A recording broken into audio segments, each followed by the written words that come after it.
Welcome back to the episode 6 of Delusional Growth Podcast with me, Dina Faith. Today's topic is why I quit casual drinking. And I want to get right into it by reading a post from one of the influencers and entrepreneurs that I really love, Alex Becker.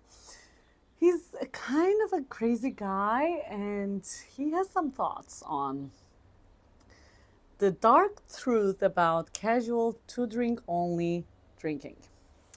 Casually drinking isn't the end of the world, but if you examine it, you might be horrified by what you find. It's ugly.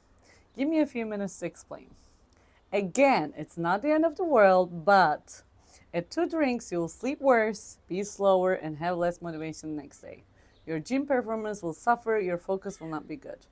If you're a person that is happiest when you're crushing your goals and hobbies and love to be inspired, this instantly takes a potential 10-10 day down to a 5-10. And even this is kind of enough to not casually drink, but he has more to say.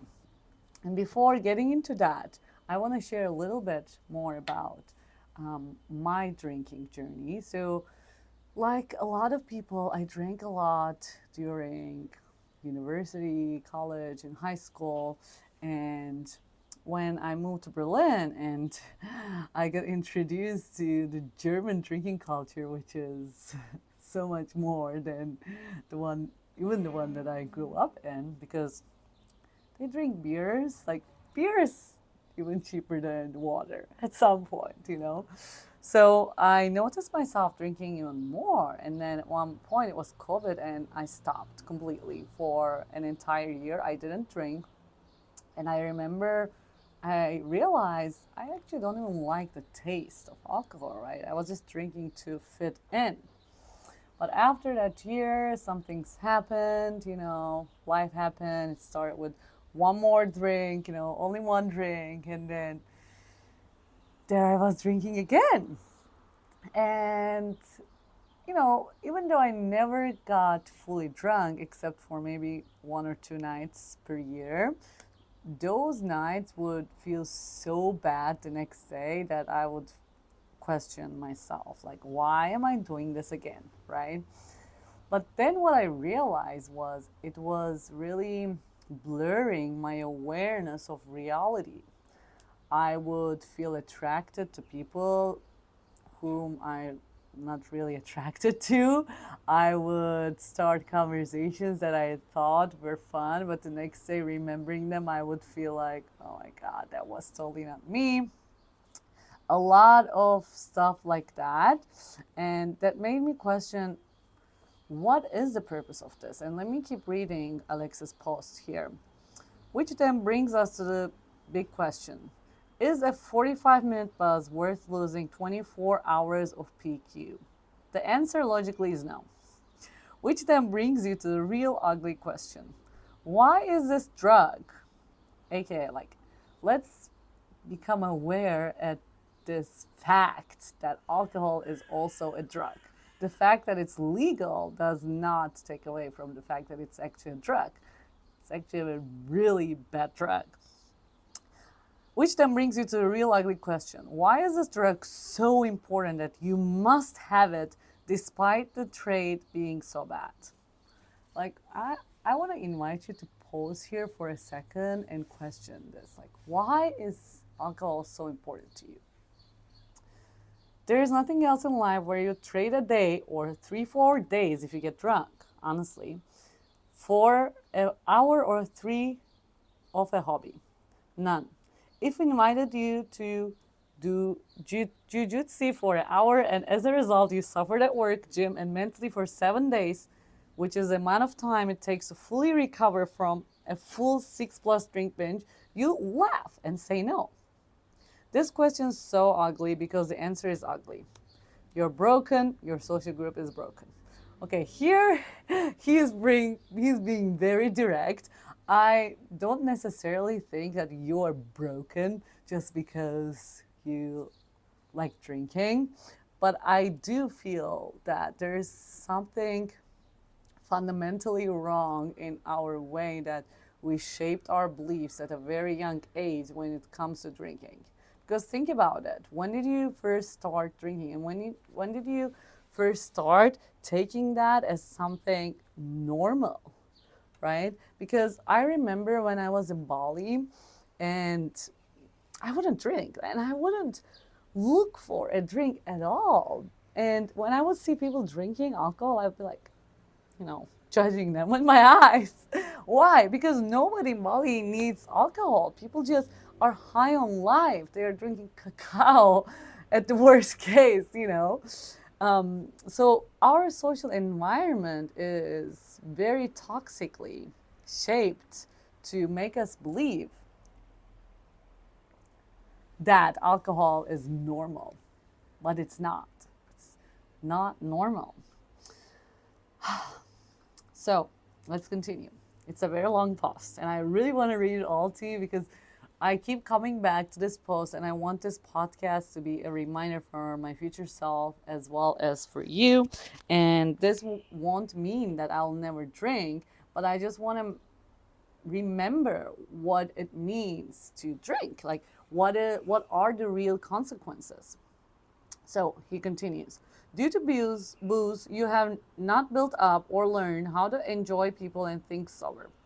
You build a social group you likely need drinks to fully feel close to. Ooh, that hurts.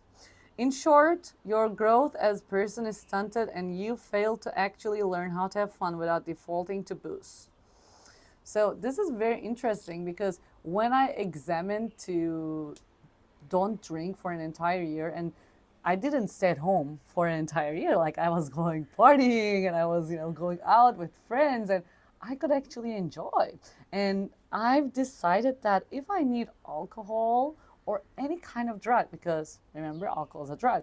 If I need a drug to enjoy an environment, then do I really want to be there? And when I looked for ways to actually enjoy this environment without drinking, I was successful. Like, I could find the ways to enjoy. So he goes on, examine this. Why do you feel tension, nervousness, unable to open up and enjoy social things without taking a drug? And you might say to yourself, well, Dilan, I don't feel these things. I just feel better when I drink. Or I just like the taste of it. So many people say that to me. And is that taste like that important or that good that is worth you losing your highest potential or 3-4 days just for that taste? I want you to ask yourself, like, do you really like that, or is that an excuse that you keep telling yourself to? Examine this. Why do you feel tension, nervousness, unable to open up and enjoy social things without taking a drug? It's simple. You're busted. The years of using this drug stunted the growth part of you that enjoys people. Were you nervous from the age of 10 to 16 talking to people or being social? Probably not, because booze simply entered your life and starved that part of you. My charge in my iPad is 1%, so I'm doing my best to keep reading fast. Now you're playing weird games like 2 drinks only and finding creative ways to use the drug to minimize its damage because that part of you is so busted. This sucks ass. Excuse his French. Having joy, relaxation, social connection deeply connected with poison, because it is poison. Like, think about that for a moment. It is poison. And I know some people who say things like, oh, but drinking a glass of wine per day is actually healthy. And it's so funny how they made us believe that, and some people still believe that because that was a part of the marketing of alcohol back in the years. And you can go and ask this to ChatGPT or just like make a fast research on Google, and you're gonna see there's nothing healthy about drinking alcohol. It's a poison. Okay. Having moments of joy locked behind lowering the quality of large chunks of your life is a cruel joke. Whew, that hurt. There's so much other points that can be made about it, but at a base level, if you're committed to casual drinking, you might as well look the truth in the mirror. You will replace a part of you that should be there with a drug. B, you need to really think why the F, having even 2 drinks is so damn important. This brings you back to A. There's no other hobbies that hurt people and lower their quality of life and health that people are so damn committed to outside drugs. If you're committed to doing it, by all means enjoy. I love that. He's like, by all means do it. But know the consequences, right? He goes on. I very much enjoyed occasionally Benrick or glass of wine, but don't sit around like you're okay and it's a good thing. You're deeply attached to pounding poison in order to feel things and enjoy life in a way that should come by default. So next time you're thinking about drinking, examine it. I really love that he takes it in a way that I'm not telling you not to drink. I just want you to see the real reason why you like drinking. And then here is a part that he really explains it. I love this one. By all means drink. I occasionally do, but I don't do under the false pretenses. I drink because I like doing a drug and engaging in things I frankly don't enjoy unless I'm high, because I don't know how to enjoy myself otherwise. I love this sentence so freaking much. It's a problem, and I'd be way better off addressing it in it had or building a life of things I actually enjoy versus trying to find creative ways to manage poisoning myself. This is dark. It's drug abuse due to lack of growth as a person. I accept it and hope to reduce it to 0 someday. Drink casually, but even needing 1 to 2 drinks means there's much bigger issue deep down you're likely avoiding. Fully examining is helpful because when you feel the need to drink, you'll really look at why the urge is there. So I really love the idea of, okay, I'm never gonna say that I'll never drink, because whenever I try that, drinking becomes this like fun thing that I'm not allowed to do. And whenever I see people drinking, I'm like, I want to drink. Like there's this rebel kid inside of me who really wants to drink. But when I say, okay, I might occasionally drink, but I'm not gonna fool myself. I'm gonna be honest with myself, and I'm gonna say, well, I'm drinking. I must be aware that I'm trading 3-4 days of my full potential with a couple hours of being under the effect of this drug. And sometimes that's going to be okay. Sometimes even though refined sugar is not very healthy, I sometimes still eat it. Even though I know that the next day I might feel bloated, I still sometimes enjoy so much having a piece of cheesecake. But I don't say myself, oh, cheesecake is okay, like it's healthy, stuff like that. I'm being honest to myself. And this is what I'm gonna invite you to do as well. Let me know if this episode was helpful. It was a fast one, but I really want this to be short and sweet so you can listen to it on repeat whenever you need to, remind yourself. And I want to also say that if you're an entrepreneur and if you want to grow, it will require you to let go of the habits of the 99% of people. And alcohol is one of them. And it's a drug that numbs you. It really, really numbs your creativity. It literally makes you dumb, like literally.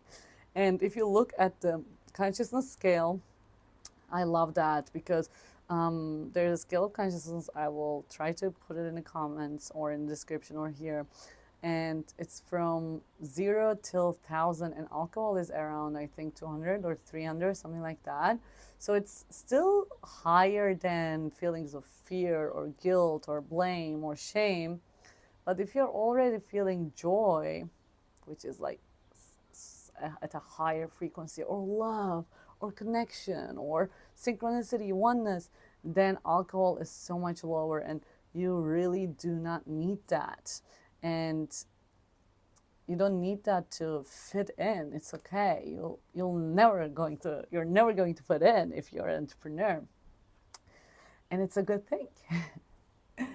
If you enjoyed this episode, put a comment, Write your favorite emoji, type your favorite emoji, and let me know what resonated with you the most. I highly appreciate your comments and thumbs ups and likes and shares, and sending you so much love. See you next time.